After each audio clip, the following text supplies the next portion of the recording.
Shalom peuple de Dieu, nous sommes très heureux de vous retrouver ce soir pour votre rendez-vous hebdomadaire que vous connaissez. Ainsi parlent les livres, les bandes, l'esprit et l'épouse. Votre rendez-vous autour de la parole où nous échangeons avec le révérend pasteur Jean-Marcel Éric Amougou et commence sur ce qu'est le ministère de l'épouse aujourd'hui 2022. Shalom pasteur. Shalom mon précieux frère Aman et je salue tous les précieux frères, nos téléspectateurs qui nous suivent. C'est toujours une grande joie et surtout un grand honneur d'être aux affaires du Père. Voilà. C'est également un immense honneur pour nous aussi. Nous sommes très heureux de vous avoir encore ce soir. Nous abordons, pour entrer directement dans le vif du sujet aujourd'hui, le deuxième principe fondamental du message. Parce que vous avez commencé la dernière fois sur les principes fondamentaux du message. Et j'ai personnellement été particulièrement béni lorsque nous avons parlé de ce triptyque, comme vous l'avez appelé la dernière fois, esprit, parole et résultat. Maintenant, aujourd'hui, nous abordons un thème intitulé les trois must. Les trois must, oui. C'est un autre mot anglais que vous nous donnez ici après nous avoir donné un premier, le cloud. Le cloud, lors de la saison 1. Oui, dans la première saison. Oui, tout à fait. Maintenant, notre question est de savoir quelle est la particularité ici. Quand on parle des trois must. Les trois must, exactement. Donc, ok. Donc, le mot must aussi, justement, c'est un terme anglais, en fait, qui traduit en français, je crois, ça a été traduit par les règles indispensables. Donc, nous connaissons très bien, c'est donc un terme qui est tiré des bandes. Je pense que la citation, vous le trouvez dans une prédication que Frère Branham a prêchée, qui s'intitule « Christ est révélé dans sa propre parole ». Donc, dans la traduction VGS, du 22 août 65, je crois. Voilà, donc au paragraphe 72, il dit « Maintenant, pour étudier l'écriture, Paul a dit à Timothée de l'étudier, dispensant droitement la parole de Dieu, qui est la vérité. Il y a trois règles indispensables à respecter par rapport à l'écriture. » Donc, c'est là où il est question de cela. Il dit « Vous assurez-vous bien de les noter dans votre pensée. Si vous n'avez pas de crayon, vous ne devez pas faire ces choses, d'accord? Donc, et les choses, donc, qui sont ces règles indispensables, au paragraphe 73, tout le monde peut le voir affiché, dit, première chose, vous ne devez pas mal interpréter la parole. La deuxième chose, il dit, vous ne devez pas mal placer la parole. Et enfin, la troisième chose, et vous ne devez pas disloquer la parole. Amen. Et donc, ce qui est important là, c'est qu'à la suite, vous le lisez, dit, et si nous arrivait de faire l'une ou l'autre de ces choses, cela jetterait la confusion et le chaos dans toute la Bible. Et donc, vous observez que Frère Branham ne dit pas vous ne devez pas faire. Quand il dit pardon, que vous ne devez pas faire ces choses, ce n'est pas comme s'il donnait un conseil ou il faisait une recommandation. Parce qu'en français, quand vous entendez vous ne devez pas, ça sonne comme si c'était une recommandation. C'est pour ça que le terme en anglais est mieux. Parce que là, il dit must. Donc, c'est un impératif. C'est un ordre. En fait, c'est comme un ainsi dit le Seigneur. Ça veut dire que votre vie, votre destinée est engagée par rapport à cela. J'espère que c'est vraiment que nos téléspectateurs le comprennent très bien. Donc, quand il parle de must, là, c'est vraiment, en anglais, vous avez ça. Et à traduction en anglais, on peut l'afficher là. Voilà, il dit you must not do. Et voilà. Donc, il dit you must not do these things. Donc, c'est une obligation, c'est un ordre qu'il vous donne. Absolument, vous ne devez pas faire. Donc, ne pas mal interpréter, ne pas mal placer et ne pas disloquer la parole. Ce sont et je pense qu'il faut qu'on prenne un peu de temps là-dessus. Justement, on va prendre notre temps parce qu'il y a cette chose-là qu'il a dit lui-même en nous prévenant que si vous faites l'une de ces choses-là, ça va jeter le chaos dans la Bible. Et si ça jette le chaos et la confusion dans la Bible, ça va jeter le chaos et la confusion dans votre esprit. Et l'endroit là où il y a le chaos et la confusion, l'endroit où toutes ces choses se retrouvent, c'est dans la grande tribulation. Donc clairement, si vous faites un manquement à l'une de ces trois ou à l'un de ces trois must, directement que vous lisiez le message ou pas, c'est la grande tribulation qui vous attend. J'espère que c'est vraiment, il faut que j'insiste là-dessus. C'est-à-dire que nous allons être, ça vous scelle directement dans l'Apocalypse 17 avec la grande prostituée. Parce que c'est cette prostituée qu'on appelle Babylone la grande. Et Babylone, c'est la confusion. Donc en faisant un manquement à l'une de ces trois règles indispensables, obligatoirement, il n'y a pas d'enlèvement possible, même si vous lisez les brochures chaque jour. J'espère que c'est vraiment compris. C'est très important, c'est capital, c'est vital. Mais parce que c'est grave quand même, parce que quand vous le dites ainsi, Moi, je suis porté à croire que quand on étudie la parole ou bien le message avec légèreté, c'est pratiquement l'équivalent de manipuler une bombe atomique. Je pense même qu'en réalité, c'est même plus que manipuler une bombe atomique. Parce que je crois Jésus, si je ne me trompe pas, dans un passage, Jésus parlait de que se craignait plus celui qui peut tuer l'âme et le corps. La bombe atomique vous fait exploser en 1000 morceaux et tout, mais il y a une possibilité que vous puissiez même revenir plus tard. Mais ici, là, si vous faites ce manquement, c'est une bombe atomique qui vous explose non pas seulement votre corps, mais votre âme et tout ce qui va avec. Donc c'est vraiment quelque chose d'encore plus sérieux, je crois, frère. Donc c'est important. J'espère que nos téléspectateurs vraiment s'en rendent compte. Et donc, je voudrais, si tu me permets, donc, on peut essayer d'entrer là-dedans et qu'on arrive vraiment à comprendre. L'écriture principale, donc, pour entrer, parce que nous devons parler de ces 3 règles, donc l'écriture principale, en fait, sur laquelle les banques, dont Frère Branham s'est appuyé pour établir cela, c'est cette écriture qui est dans 2 Timothée chapitre 2, verset 15. Et c'est là où il parle au verset 15, en disant « Efforce-toi de te présenter devant Dieu comme un homme éprouvé, un ouvrier qui n'a point à rougir, qui dispense droitement la parole de la vérité. » Amen. Donc voilà, donc quelqu'un qui dispense droitement. C'est donc à partir de dans ce souci de dispenser droitement la parole de la vérité, c'est par rapport à ça donc pour nous aussi qui sommes héritiers du message, le prophète a tenu à nous donner ces 3 règles indispensables. Si vous me le permettez donc, nous allons regarder la première règle. Et je l'ai dit tantôt, nous allons prendre notre temps, nous ne serons pas pressés. Si on ne finit pas aujourd'hui, on va continuer au prochain épisode. Et donc, la première règle qui est toujours dans Christ est révélée dans sa propre parole. Nous avons déjà dit que c'était 3 règles qui sont: première, ne pas mal interpréter la parole; deuxième, ne pas mal placer la parole; et troisième, ne pas disloquer. Et donc, ne pas mal interpréter, au paragraphe 76, toujours dans la traduction VGR, Christ est révélé dans sa propre parole, en 65 toujours, il dit: si quelqu'un interprétait mal Jésus-Christ dans la Bible comme n'étant pas Dieu lui-même, faisait de lui une deuxième personne ou bien un Dieu sur 3, cela bouleverserait chaque parole de la Bible entière. Ailleurs, il dit là-bas, voilà, c'est ça qui, je saute un peu pour ce petit passage, il dit: vous ne devez pas mal interpréter la Bible, car Jésus lui-même est l'interprétation de la Bible. Amen. Lorsqu'il est rendu manifeste dans l'âge où la portion de son corps est rendue manifeste. Et c'est là qu'il déroule donc un peu les différents âges de la main et tout ça. Et il parle en disant que nous sommes, quand il parle en 65, présentement à l'âge de l'œil. Et il dit que ce qui doit venir après là, c'est lui-même. Et il parle par la suite de l'intelligence qui doit venir. Je voudrais donc, par rapport à cette première règle, qu'on note un point. Je crois que c'est 4 points, 4 choses capitales. Quand il établit, donc par rapport à la règle de ne pas mal interpréter. Donc, quel est le souci qui est derrière?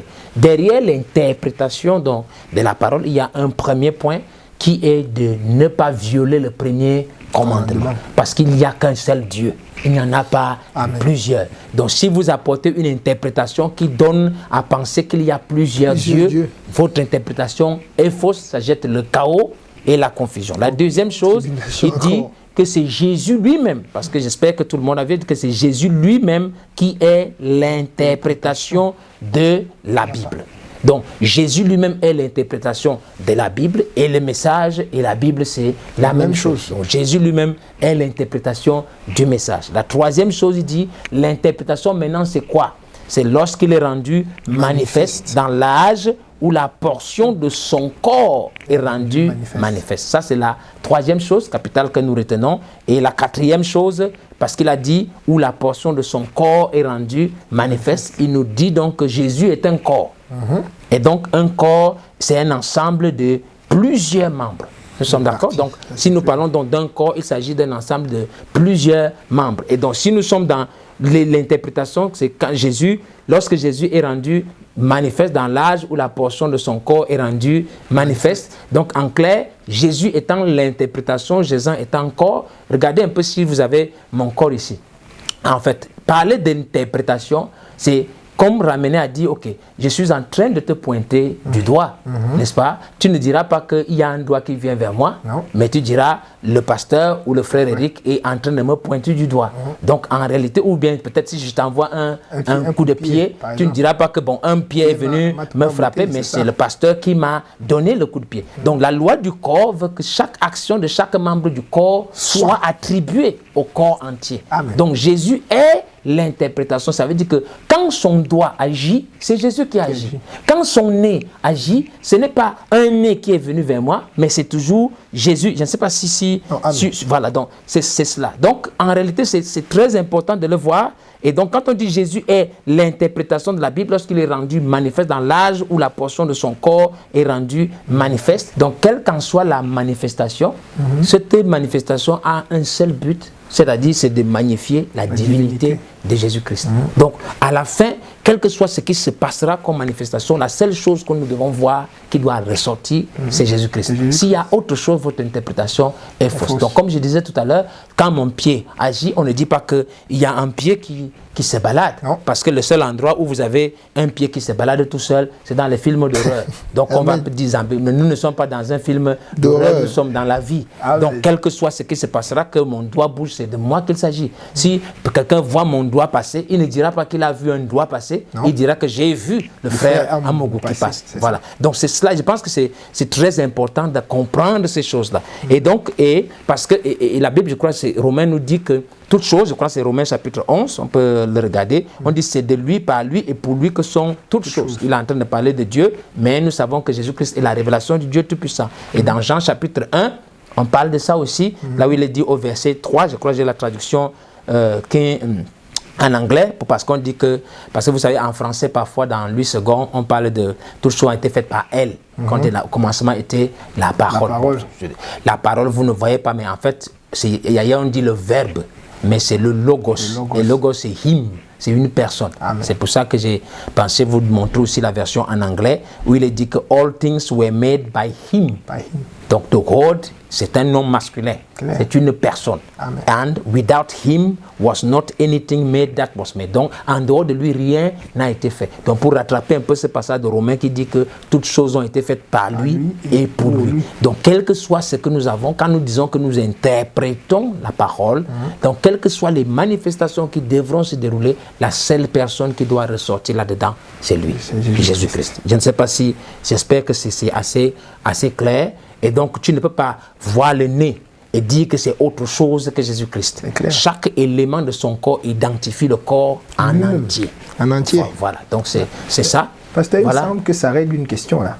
Oui. Celle de Branham Elohim. Elohim, par exemple. Donc, par exemple, si vous avez des bien-aimés, bon, je ne sais pas, des frères qui attribuent la divinité à frère Branham, c'est ça qui est le problème. C'est parce qu'il y a un problème d'interprétation. Parce que frère Branham nous a dit que c'est Jésus-Christ qui est l'interprétation de la Bible lorsqu'il est rendu manifeste dans la portion dans l'âge où la portion de son corps est rendue manifeste. Et lui-même le disait tout à l'heure dans la citation que nous sommes présentement à l'âge de l'œil. Donc quand quelqu'un fait de Branham Elohim, il est en train de voir un œil qui se déplace et il appelle l'œil une entité à part entière. Alors que en fait cet œil-là n'est là que pour interpréter Jésus-Christ lui-même. En fait. Voilà, donc quand vous dites Branham Elohim, c'est une fausse interprétation. La conclusion logique d'une interprétation pareille, c'est la confusion, c'est la grande tribulation. Donc je sais, c'est important. Donc, si tu me permets, nous allons... Allons-y. Oui, donc nous serions un peu, mais c'est très sérieux. Mais c'est sérieux. C'est pas juste pour rire, c'est vraiment très sérieux ce que nous disons. Donc je vais essayer de parler un peu, de prendre quelques cas pratiques au sujet de quand on disait que l'interprétation, c'est la manifestation. Nous voyons un peu dans le livre d'Ésaïe, donc je parle d'Ésaïe chapitre 7, verset 14, là où il est parlé de l'annonce de la Vierge qui devra concevoir. N'est-ce pas? On dit quand la Vierge concevra, elle enfantera un fils et appellera son nom Emmanuel. Donc, maintenant, c'était une écriture. qui était placé. Et j'ai un peu essayé de me représenter un peu cette chose dans mon esprit. Et je me suis représenté un peu, vous voyez, les sacrificateurs et les scribes en train de chercher à comprendre cette écriture-là. Ils avaient certainement dû faire des PowerPoint avec des recueils de citations et des choses comme ça pour essayer d'expliquer Ésaïe 7, verset 14. Et dire ce que ça veut dire, comment la Vierge va concevoir, peut-être dans quelques tactiques, ou je ne sais pas. Mais en fait, en réalité, la véritable interprétation, ce n'était pas chez un sacrificateur. C'était une jeune petite fille vierge, Marie, qui avait l'interprétation correcte en réalité de cette écriture. Et je pense que ça devrait nous interpeller aussi un peu, parce que c'est un peu ça. L'interprétation, c'est pas d'avoir des grosses citations, mais il y a une personne qui avait l'interprétation correcte. Et j'aimerais juste vraiment inviter les gens à aller lire un peu le passage de Luc chapitre 1 verset 46 à 55, là où Marie commence à exalter le nom du Seigneur, où elle parle et dit que mon esprit se réjouit en Dieu, mon sauveur, parce qu'il a jeté les yeux sur la bassesse de sa servante, car voici désormais toutes les générations me diront bienheureuse. Et il disait quelque part qu'il a renversé les puissants de leur trône et il a élevé les humbles. Il a rassasié des biens les affamés et il a renvoyé les riches à vie. Donc les gens qui se sentent importants par exemple, pensaient qu'en ayant des recueils de citations, comme aujourd'hui, en ayant bien épluché tout ce que Frère Branham a dit, nous aurons la bonne interprétation de la parole. Mais pourtant, il y a une petite vierge qui n'avait pas une grande compréhension, mais qui en avait l'interprétation correcte. Pourquoi ? Parce que l'interprétation, la manifestation sera l'interprétation. Voilà la chose qui est importante. J'espère que nos téléspectateurs nous suivent. Vous allez aussi voir dans Actes chapitre 2, je pense que c'est l'apôtre, c'est là où Pierre parle. Quand il s'identifie, il y a des gens qui voient une manifestation. C'était quoi? C'était l'interprétation de Joël chapitre 2. Il dit ceci est ce qui a été dit par le prophète, prophétisé par le prophète Joël. Donc pour revenir donc à notre principe, donc à la déclaration de Frère Branham, là où il dit que Jésus lui-même est l'interprétation de la Bible lorsqu'il est rendu manifeste dans l'âge où la portion de son corps est rendue manifeste. Donc Jésus-Christ est donc l'interprétation par la manifestation de son corps dans chaque âge. Donc, qu'est-ce que donc on doit retenir? Comment ne pas mal interpréter la parole? Donc, ne pas mal interpréter la parole ou alors bien interpréter la parole, c'est identifier Dieu ou Jésus-Christ la parole par révélation dans les différentes manifestations des différentes parties de son corps pendant les âges. Amen. Je crois que si on fait comme ça, c'est clair. Donc c'est identifier Christ par révélation, bien entendu, dans les différentes manifestations, les différentes portions de son corps pendant les âges. Si c'est l'âge du pied, vous devez identifier Christ au travers de la manifestation du pied. Quand ça lance dans l'âge de l'œil, Christ, ce sera l'œil. Mais quand ça va au-delà de l'œil, vous n'identifiez pas Christ par l'œil, vous l'identifiez par autre chose qui correspond à maintenant. Donc je crois que, j'espère que c'est assez clair pour tout le monde. Voilà. C'est suffisamment clair. Donc, je pense que nous allons, avant d'aller à notre repas, nous avons une 5e question. Le repas, on est en train de le déguster doucement, mais on va prendre un verre d'eau, disons, comme ça, si on peut appeler ça comme ça, avec une petite pause musicale et on se retrouve juste après. Dieu vous bénisse. Amen.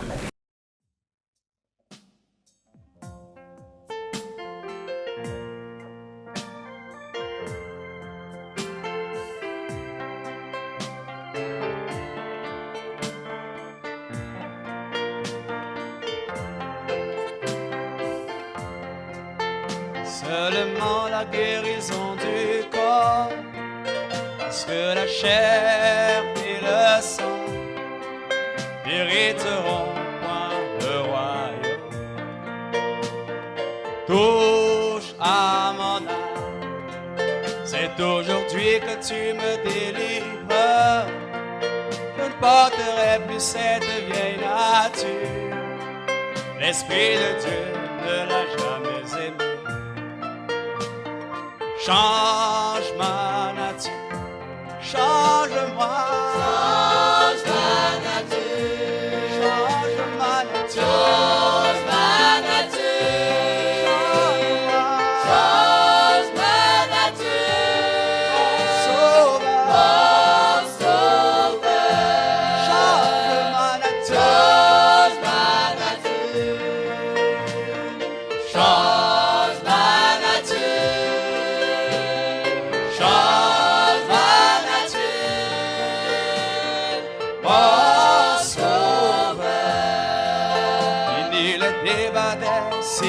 nation, sans intérêt, sans vie remplie d'orgueil. Je croyais connaître le Seigneur. Miséricorde, Seigneur, je veux te voir, mais avant, au-delà de moi, le monde qui m'éloigne de toi. Puis change ma nature, change ma nature, change ma nature, oh change-moi, mon sauveur, change-moi, change ma nature, oh change-moi, mon sauveur. Si le bâton sec d'Aaron en ta présence ressuscite, mon âme te loue, mon âme changée. Seigneur, envoie-moi ta vie, remplis-moi de tes vertus, de la foi jusqu'au sommet. Puis change ma nature, change ma nature, oh change ma nature, oh change-moi,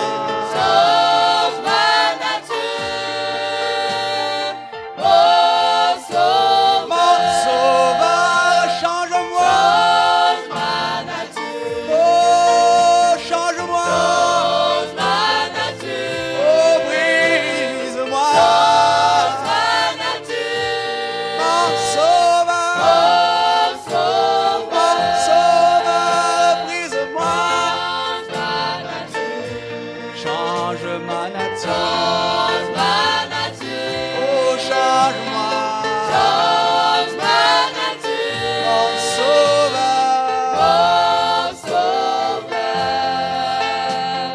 mon sauveur,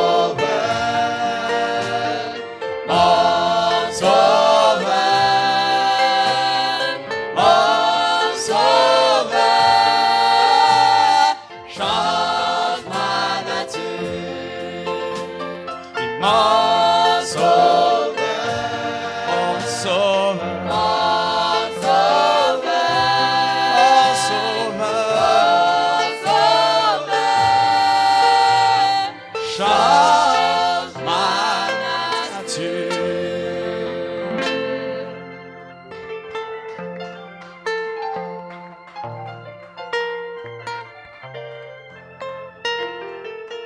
Nous sommes de retour sur notre plateau et nous rappelons ici que le thème d'aujourd'hui, ce sont les trois must. Oui. Ces trois must. Et vous nous avez édifié tout à l'heure en précisant, n'est-ce pas, que bien interpréter la parole, c'est identifier le Seigneur Jésus-Christ dans ses différentes manifestations, je pense. En résumé, je crois qu'on peut résumer cela comme ça. Et cela a éveillé quelque chose que j'ai noté ici, parce que ça m'a fait me souvenir de cet endroit là où Moïse, dans la Bible, entre en contestation avec le Seigneur et a réussi à, entre guillemets, à reprendre le Seigneur jusqu'à le Seigneur se répand, en fait. Oui. Selon le principe que vous venez de nous donner ici, humainement parlant, pourrait être porté à croire ici que un individu lambda, il peut penser justement que Dieu peut faire des erreurs, en fait. Dieu peut faire des erreurs. Donc, notre interprétation ici, là, est carrément fausse. Oui, oui, tout à fait, de penser, par exemple, que Dieu peut faire des en regardant les choses humainement, que comme si Moïse a corrigé Dieu et que Dieu se soit repenti. Humainement, justement, comme tu dis, ce serait un peu comme si Dieu a commis une erreur. Et si vous interprétez cela comme étant une erreur de Dieu, dont Dieu est faillible, votre interprétation forcément est fausse. Je crois que c'est dans Exode, oui, Exode chapitre 32, où il est là-dedans. Donc en fait, en réalité, la bonne interprétation par rapport à notre règle qu'on a établie, ce serait plutôt derrière ce que Moïse a fait, identifier l'esprit de Christ n'est-ce pas, qui s'est manifesté en Moïse. Parce que Christ est l'interprétation de la Bible quand il est rendu manifeste. Donc en fait ici, ce serait donc en identifiant dans l'esprit de Christ en Moïse, qu'est-ce qu'on dirait? Ce n'est pas que Moïse a corrigé Dieu, mais c'est l'attribut de la grâce de Dieu qui se trouvait en Moïse, qui parle à la tribu de la loi de Dieu qui se trouvait dans Elohim. Je pense qu'à ce moment-là, l'interprétation serait plutôt correcte. Est-ce que Dieu peut parler à Dieu? Bien entendu. Donc à ce moment, c'est pour faire ressortir la tribu de la grâce. Donc Christ, en fait, qui parle à la tribu de la loi. Vous pourrez le lire partout là où il commence à coller, comment ta colère va s'enflammer et tout ça. Et l'Éternel, on dit que l'Éternel se repentit du mal qu'il avait promis, décidé de faire à son peuple. Donc ça, c'est déjà une chose qui est très importante. La deuxième chose aussi, qui est importante là, c'est que par rapport à ce passage que tu as relevé, en fait, c'est un peu le principe de la grâce de Dieu qui est mis en exergue. C'est-à-dire que, et quel est ce principe? En fait, c'est que la grâce de Dieu, c'est quand Dieu, parce que la grâce de Dieu passe toujours au travers d'un homme, en fait, qui, je crois dans la Bible, dans les livres, nous le disent, doit servir de rançon. Donc c'est quand nous trouvons quelqu'un ou un homme que nous avons trouvé la grâce. Donc en fait, dans cette contestation entre Moïse et Dieu, c'est plutôt Dieu qui essaye d'introduire aux hommes, qui essaie d'interpréter aux hommes l'attribut de Christ comme la grâce de Dieu pour les gens. Voilà, je pense qu'en les lisant dans Job chapitre 33, je crois du verset 14 à 26, on peut rentrer sur le verset 23 pour être un peu rapide. On leur dit que dans lui, second, dit s'il se trouve pour lui un ange intercesseur. Donc on parle d'un homme qui est tombé, qui a été, son âme s'approche de la fosse, ainsi de suite. On dit que s'il se trouve pour lui un ange intercesseur, un d'entre les 1000 qui annonce à l'homme la voie qu'il doit suivre, Dieu a compassion de lui et il dit à l'ange, délivre-le afin qu'il ne descende pas dans la fosse. J'ai trouvé une rançon. Mais je pense que David est encore mieux, parce que c'est ça qu'il faut. David dit, s'il y a pour lui un messager, un interprète. Amen. Et donc s'il trouve un interprète, un entre 1000, pour montrer à l'homme ce qui pour lui est la droiture, alors il lui fera grâce et dira, délivre-le pour qu'il ne descende pas dans la fosse. J'ai trouvé une propitiation ou une rançon. Donc je pense que David là est encore... Donc on voit maintenant qu'un homme est un interprète. Donc l'interprète c'est quoi? C'est qu'il manifeste la grâce de Dieu pour cet homme-là. Alors Dieu maintenant peut libérer sa grâce pour cet homme et dire que j'ai trouvé une rançon. Quelle est cette rançon? C'est cet interprète qui est cet interprète-là. Tu vois un peu donc... C'est très... C'est fort. Je pense que c'est assez riche de comprendre ces choses-là.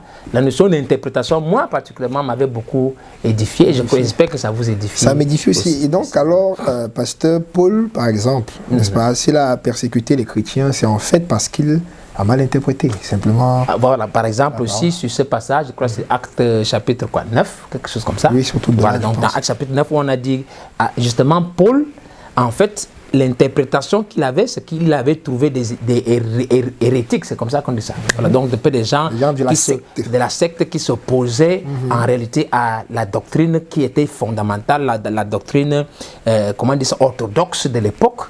Donc en fait, pour Paul, son interprétation, c'est que ces gens-là, ce sont des hérétiques qui vont contre Dieu. En fait. Mais il a fallu que Dieu ouvre son entendement en lui révélant le triple mystère qui est je suis. Quand il a dit je suis Jésus, donc le je suis, qui est le je suis que Moïse avait vu, donc la colonne de feu qui s'est présentée à Paul, il dit je suis Jésus, elle s'est identifiée, lui a donné un nom. Donc là, à ce moment-là, Paul a su que la colonne de feu là, en fait, c'est elle qui est Jésus. Et il lui dit enfin que tu persécutes. Donc en réalité, les hommes que tu vas chasser, le corps dans lequel cette colonne de feu se trouve maintenant, c'est ça que tu es en train de persécuter. À ce moment, la bonne interprétation de la parole a été donnée à Paul pour qu'ils comprennent que, donc les gens qui courent là, que j'ai persécuté, en fait, ces gens-là, je ne dois pas interpréter ce qu'ils font comme étant une hérésie, mais je dois interpréter cela comme Christ qui se manifeste dans cette portion-ci, parce que c'est cette portion qui doit être manifestée pour cet âge-ci.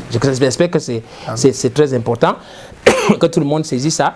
Et je voudrais aussi, comme on parle de l'interprétation, essayer de faire un peu aussi, j'ai pris un peu quelques notes là, la différence, parfois que les croyants font souvent, parfois du message, non? Voilà, quand on dit entre le ministère de Malachie 4 et le ministère des Éphésiens 4. Donc, dans l'interprétation du ministère de Malachie 4 et Éphésiens 4, on dit ministère de Malachie 4, c'est le ministère de l'infaillibilité, et le ministère des Éphésiens 4, c'est le ministère de la faillibilité. Si on peut dire comme ça. Donc, vous allez toujours entendre quelqu'un que non, c'est Malachie 4 qui est infaillible, mais Éphésiens 4 est faillible. Donc, il y a un messager qui est infaillible avec des auxiliaires, eux qui sont faillibles. Mais ils n'arrivent pas à interpréter ces deux écritures comme étant Jésus-Christ lui-même, mais qui se manifestent dans deux saisons différentes. Pourquoi? Parce que je pense qu'il est très important, Frère Branham n'a jamais dit que le message se propage à partir d'un messager et puis par la suite avec des auxiliaires ou des hommes tout court. Non. Mais il a précisé des auxiliaires ou alors des personnes qui ont été fidèlement enseigné. Et je pense qu'il y a une différence entre un auxiliaire tout court et un auxiliaire qui a été fidèlement enseigné. Parce que la Bible nous dit que le disciple accompli est comme son maître. Donc la bonne interprétation en réalité de cette partie, c'est que Malachie 4 c'est Jésus-Christ, et Éphésiens 4, 11 c'est Jésus-Christ. Et Jésus-Christ n'a pas de partie faible en lui. Jésus-Christ n'a pas de partie faillible en lui. Jésus-Christ n'a pas de partie imparfaite. Et donc, si Éphésiens 4, c'est Jésus-Christ, c'est parfait. En fait, c'est infaillible. Donc, si les gens voient des erreurs ou des trucs, ça veut dire que peut-être la chose qu'ils voient, ce n'est pas Éphésiens 4. J'espère que c'est un peu clair, un peu aussi comme avec Josué, qui était serviteur de Moïse. Mais Josué n'a pas fini serviteur de Moïse toute sa vie. Non. Il était serviteur de Moïse à un départ, quand Dieu s'adresse à lui, quand il a été un serviteur fidèlement enseigné, alors Dieu a dit, je serai avec toi comme j'ai été avec Moïse. Parce que le serviteur ou le disciple accompli est comme son maître. Donc quand on voit des auxiliaires fidèlement enseignés, ces auxiliaires-là en fait sont l'expression même du maître en lui-même. J'espère que c'est compris par rapport à ce point d'interprétation. Donc quand vous interprétez Éphésiens 4 comme étant un truc faillible qui s'accroche au ministère de Malachie 4, votre interprétation est fausse. Et c'est la grande tribulation qui risque de vous retrouver. Voilà, donc je pense que, j'espère que c'est très clair. Voilà. Grande tribulation. Voilà, c'est ça. Cause mauvaise interprétation. Amen. Pasteur, j'ai une dernière question ici. D'accord.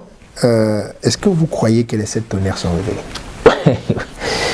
Oui. C'est direct. Donc. Oh non, bien entendu. C'est les 7 tonnerres, bon, la révélation des 7 tonnerres, c'est un peu comme on peut dire, c'est mon ADN, quoi. Donc, je crois ça fermement, oui, absolument, tout à fait. Je crois, absolument, oui. Ouais. Que les 7 tonnerres sont révélés, bien entendu, sinon je ne serais même pas ici.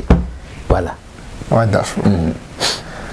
Et concrètement, pour vous-même, de quoi il s'agit, s'il faut dire les choses? Quoi, sur les 7 tonnerres? Oui. D'accord. Donc, par rapport aussi un peu à ce point sur l'interprétation de 7 tonnerres. S'il faut entrer dans ça. Parce que je pense que peut-être c'est par rapport à ça que tu as ta question. Donc, pour l'interprétation de 7 tonnerres, de quoi est-ce qu'il s'agit? Exactement. Donc, pour apporter une interprétation aux 7 tonnerres, je pense que déjà, il y a souvent ce point où on dit que est-ce que nous croyons que les 7 tonnerres sont révélés? Et après, il y a qu'est-ce qu'on dit les 7 tonnerres. Donc, les 7 tonnerres, c'est quoi? Et ce qu'on dit les 7 tonnerres, c'est quoi? Ça, c'est deux aspects qu'on pourra voir dans nos prochains épisodes. Mais ce que Pédia dit, c'est que si on applique notre loi de l'interprétation, en fait, la première chose qu'on devrait se dire, parce que qu'est-ce que ça dit là?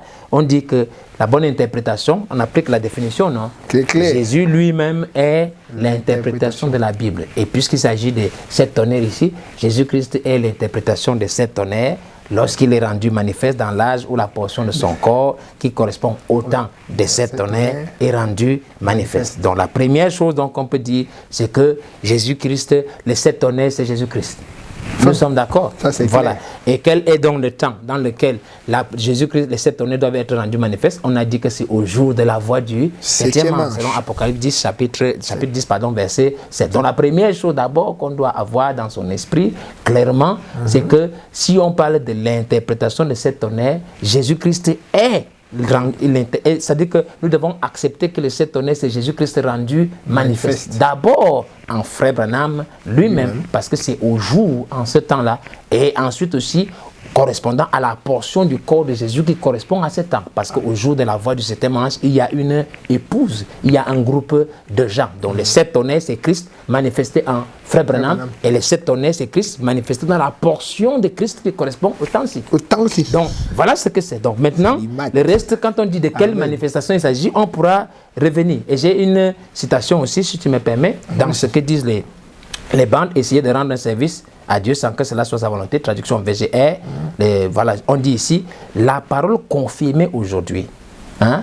On dit, la parole confirmée du temps de Moïse était Jésus, la parole confirmée du temps d'Ésaïe, d'Élie, de Jean et de tous était Jésus, et la parole confirmée aujourd'hui est Jésus, le même hier, aujourd'hui et à jamais. Il dit, aide-nous Seigneur à croire cela, à voir cela et à marcher dans cela. Est-ce que tout le monde comprend ça? Que les 7 tonnerres confirmés aujourd'hui, c'est qui? Jésus. C'est Jésus. Donc si vous dites que les 7 tonnerres, sans appliquer ça à Jésus, vous avez forcément une fausse interprétation. Ça, c'est clair. Donc maintenant, comment est-ce que j'ai la révélation des 7 tonnerres? Comment est-ce que je crois que les 7 tonnerres sont révélés et comment moi-même j'ai reçu la révélation? Je crois qu'il est très important de revenir donc à notre triptyque. Nous avons dit que si quelque chose de bien me parvient, cela doit m'être révélé par l'Esprit, confirmé par la parole et manifesté par les résultats. C'était le triptyque, les triples.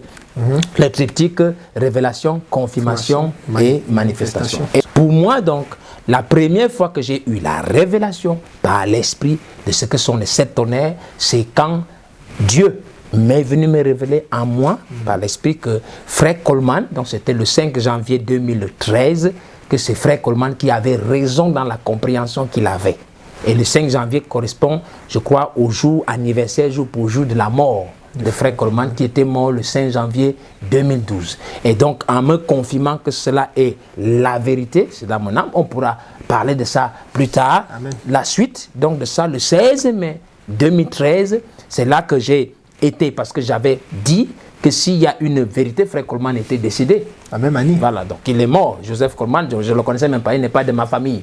Mais notre problème ici, c'est que nous devons donner toujours la bonne interprétation. Donc c'est cette même année, donc j'ai reçu donc aussi chez moi, comme j'avais dit, que de la même façon, en réalité que Corneille avait reçu la visite de Pierre, Dieu nous enverrait un Pierre. C'est là qu'il y a un prédicateur, un frère qui s'appelle Johnny Conti de Sierra Leone, qui est venu, qui était sous le ministère de Frère Coleman, et parce que j'ai reçu comme révélation que Frère Coleman avait eu la révélation correcte et que la vie que je cherchais était en lui, j'ai eu cette même expérience-là le 16 mai 2013. Et le 16 mai 2013, il y a eu une visitation surnaturelle comme Corneille et le Saint-Esprit a rempli mon âme. À partir de ce moment-là, les manifestations de tout ce qui est écrit dans Pourquoi le Saint-Esprit et tout, une fois surnaturel, ma vie a commencé à être libérée, vidée de tout, et où mon caractère en lui-même a changé à tel point qu'à un moment, je pouvais me rendre compte que cette vie qui était en moi, je pouvais la partager avec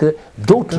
Voilà. Et donc ce n'est pas tout, ce n'est pas simplement que je me suis aussi assis et j'ai dit que non, ok, je pense que Frère Coleman a raison. J'espère que les frères comprennent que nous ne sommes pas en train de parler ici de quelques, comment on peut dire ça, de créer un secte, une secte ou un groupe, mais nous devons identifier la vérité. C'est ça. Maintenant, c'est celle que j'ai reçue. Si vous avez un autre témoin, il n'y a pas de problème, vous êtes libre de l'apporter. Maintenant, à moi-même, le 22 septembre 2013, les 7 tonnerres m'ont été révélés littéralement. Parce que je savais que Frère Branham, Frère Coleman avait raison. Mais pour moi, j'en avais honte à un certain moment. Parce que, vous savez, nous étions dans un certain environnement et avoir une certaine image qu'on présente, il faut être honnête. Ça me faisait un peu honte et ça me dérangeait. Jusqu'à ce qu'un dimanche matin, qui était le 22 septembre 2013, qui correspondait à 39 ans jour pour jour, au 22 septembre 1974, où Frère Coleman est venu prêcher sa révélation des 7 tonnerres, c'est à ce moment-là que Dieu, il y avait quelqu'un avec moi dans mon bureau à l'église qui m'avait dit que je devais prêcher sur un guide. Et là, ce dimanche matin, un 22 septembre, il me disait que parce que j'avais honte d'afficher un peu, tu vois, un peu la pyramide, la statue de l'homme parfait avec des couleurs. Voilà, j'avais honte d'afficher ça. Et il est venu, quelqu'un est venu me dire, je ne sais pas qui c'est, que en fait, vous pouvez, moi je crois que c'est Dieu qui m'a parlé. Moi aussi, voilà. je pense. Et que, en fait, il m'a dit que ce que je veux que tu présentes, c'est ça que tu refuses de faire. Amen. Et c'est là qu'il m'a amené pendant que j'étais seul. Il m'a dit d'ouvrir la brochure qui est un guide, parce qu'il voulait m'amener à comprendre que, j'espère qu'on va l'afficher, la pyramide que Frère Branham a apportée, qui est cette pyramide avec les 7 vertus, avec l'espace qui est le Saint-Esprit au milieu. Et maintenant, il y a une autre pyramide qui a ces 7, et puis l'espace Saint-Esprit est rempli par 7 couleurs de l'arc-en-ciel, comme l'autre endroit. Et ces 7 couleurs de l'arc-en-ciel m'ont été montrées dans la brochure intitulée Un guide. Et je vais vous lire ça, paragraphe 78 pour terminer. Il dit: or, si Dieu a donné au canard assez de bon sens pour savoir échapper au froid, combien devrait-il en donner à l'Église? Si le canard peut faire ça par instinct, qu'en est-il du Saint-Esprit dans l'Église? Donc, l'ange de Dieu venait me montrer ce que le Saint-Esprit viendra faire. Quelle sera l'identification du Saint-Esprit? Monsieur, il dit, il devrait nous conduire loin des vieilles formalités et des credos et tout, jusque dans un baptême glorieux et merveilleux du Saint-Esprit.